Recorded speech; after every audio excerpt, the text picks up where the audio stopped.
candidate for Petty King of the Week, Oscar De La Hoya. The reigning champ, pound for pound. Per Matt Coppinger, Oscar De La Hoya reiterated what he told Chris Mannix on DAZN, that he believes Bob Arum is fantasizing about signing Canelo Alvarez and that he should instead worry about Terence Crawford. Oscar said Crawford could be kept out of the Hall of Fame due to a lack of opposition. Cue Eddie Hearn's Bob impression. I'm going to sue him. You're the only person that says that. Yeah, this is great. This is good. Now, on its merits, first off, Terence Crawford probably going to be a Hall of Famer. He was undisputed champion. Like, we don't have many of those in boxing history. Two-weight world champion. No, what was he? 130? No. Three. Three-weight world champion, undisputed in one of them. Yeah, people out there, I've been seeing it all day on Twitter. Yeah, he's got to beat Spence first to become a Hall of Famer. I'm like, Spencer's got to win another bout yet, or maybe move up. Come on. I'm not sticking my hand in that hornet's nest. But I do agree. I agree. I agree. Matt. Come on. I agree. No, I agree entirely. Okay, there it is, everyone. I agree entirely. Timestamp. Where is it? Look. I've always made this argument. Crawford, career-wise, has the better career. However, Spence at 147 has the better welterweight resume, and those are very different arguments that a lot of fans try to conflate and make one argument, and they're different arguments. To be honest, don't get me wrong. Oscar's right. You know, Crawford needs some legitimate opponents now. Yes, let's also look. You're right. I think Oscar has a legitimate criticism here that is obviously being shrouded in pettiness, which we love. That's why he's in the candidate for Petty King of the Day. If you're going to drop bombs, do it in a petty way. So I think we're all in agreement. Terence Crawford is probably a future Hall of Famer. That's really not the argument here. However, the lack of opposition is absolutely true. Yeah. He's fighting his mandatory, and I know we're going to have which is mandatory argument. No, it's mandatory, guys. He can't really unify, can he? Because it's just not as easy as that to make. So at some point, you've got to fight your Mandos, right? True, but if you can't fight in unification and your Mando sucks and is coming off a draw, don't fight your Mando. Fight a big name. Why in God's green earth did ESPN not give the bag to Kell Brook? Why? Or look, we have Luis Collazo fighting on ESPN, or he was supposed to fight on ESPN against Joseph Benavidez. No, not Jose Benavidez. Sorry, mixing up sports there. Shit out of here. But that fight was scrapped, obviously due to Benavidez getting into a car accident, something like that. I forget. No, it was drag racing. I forget exactly how that fight got scrapped. But Luis Collazo was supposed to fight on the card. I think he was supposed to fight Terence Crawford back on the Amir Khan date, but they made the Amir Khan fight because that was supposed to be the bigger fight for Terence Crawford. Collazo's there.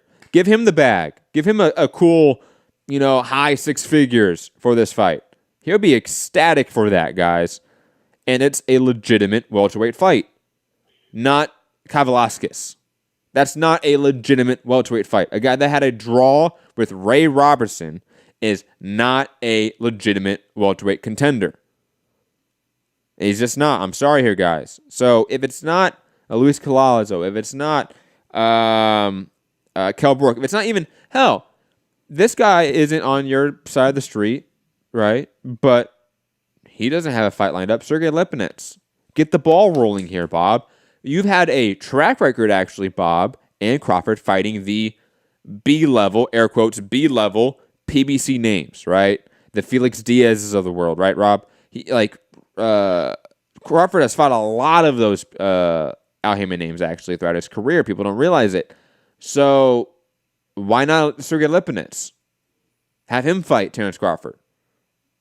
There are names out there that he could fight, that they could make, and they could send offers to, and they're not. They're content fighting this weak-ass opposition, and that is directly in line with a lot of their matchmaking, a la Tyson Fury, a la Oscar Valdez, for God fucking sake, okay?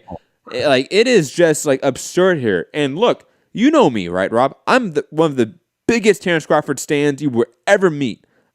But I don't care to see him fight the Amir Khans and the Kavazlaskis of the world. I don't care to see that. Like you're not the biggest stan if you're saying that. Probably true. Lord Jacobson fight Thurman. Maybe I would say Thurman coming off a loss doesn't really make a lot of sense. Danny Garcia doesn't have a fight lined up, right? He's coming off a huge knockout win against Adrian Granados. Fight him. Fuck it. Who cares? Make these offers. Like otherwise, like you're gonna keep getting this criticism, and on top of that, you're gonna keep getting these promoters like Oscar De Hoya making this point, even though they made it really poorly. Because it is true. There's truth to it. That this opposition for a lot of the top-ranked names have been trash. Not only this year, but for a while now. No, I agree. But yeah, you can't claim stan status by saying what you just said.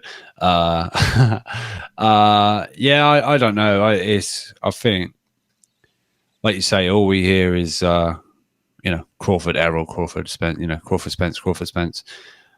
They've got to do this, they've got to do that. Well, why don't you're a champion as well. You send offers, or you open talks, or you make another fighter an offer, or I don't know. It seems like his career is kind of treading water right now, and he's not getting. I know I'm not saying he's old, but he's not getting any younger, and he's the prime years of his career that are just sort of going to waste a little bit. So I don't know. It's sad, But yeah, I'm not going to question his, in my mind, definite route into the Hall of Fame. And again, back to Oscar, telling Bob Arum to do this, that, and the other. I think Oscar, just keep your eye on your own situation right now, because you've got fighters getting lawyers, you've got fighters wanting to see the books, you've got fighters backing up their own fighters, forcing your hand, making bigger deals in the media, saying he says a lot of stupid shit, and people in glass houses, Oscar, shouldn't take coke. Another petty king candidate, allegedly. No, he actually went to rehab. No, he took coke. Yeah, fuck, we don't need to say allegedly. Like, settle in. Because it's factual. Like, he went to rehab for the shit.